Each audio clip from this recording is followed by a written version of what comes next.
मैं सेलेक्ट नहीं हुई, हया हो गई है। खैर, इसी में कोई बेहतरी होगी। तुमने अप्लाई नहीं किया था? अब्बा इजाजत देते तब ना। वैसे अब्बा भी पता नहीं इतने सख्त क्यों हैं। और फिर कल मेहंदी के लहंगे की भी आधी आस्तीन रखने नहीं देंगे।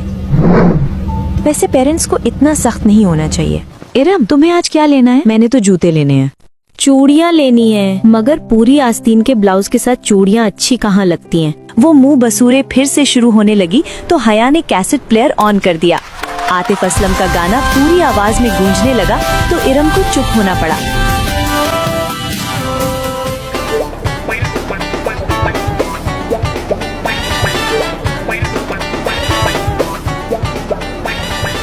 मार्केट पहुंचने के बाद इरम तो चूड़ियां ढूंढने निकल गईं और वो दोनों मेट्रो आ गईं। बहुत देर बाद एक ऊंची हील उसकी नजर में बची थी।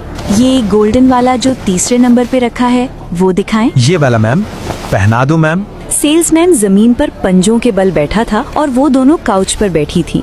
मेरे हाथ नहीं टूटे हुए, मैं खुद पहन सकती हूँ।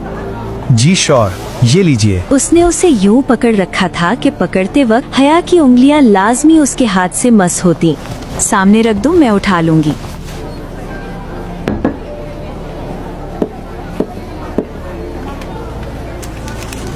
शुक्रिया। मैम, आपका सिक्का? ये सामने पड़े सदके के बॉक्स में डाल दो। इस लड़के की शक्ल देखने वाली थी हया। दिल कर रहा था इसकी शक्ल पर शॉप में पड़े सारे जूते मार दूं। तो इतना बन सवर कर बाहर मत निकला करो बेबी। एक तो लोगों को राह चलते तबलीग का शौक होता है। पता नहीं हमारी जहनियत कब बदलेगी। मेट्रो से वो स्कूप चली आई ताकि कुछ खा पी लें। उन्होंने गाड़ी में बैठे ही स्लश ऑर्डर किया। मेरे लिए पाइनएप्पल मंगवाना, मैं जरा बेकरी से कुछ ले आऊं। कितना मजा आए हया। कोई रोमांटिक सा हैंडसम सा हमसफर तुम्हें मिल जाए। हम सफर कोई नहीं मिलने वाला। वो खदीजा राना जो तुम्हारे साथ जा रही है, उससे कोई बात हुई? नहीं, खदीजा राना को तो मैं जानती भी नहीं हूँ। हेलो अम्मी जी, क्या हुआ? आवाज खराब है, एक मिनट।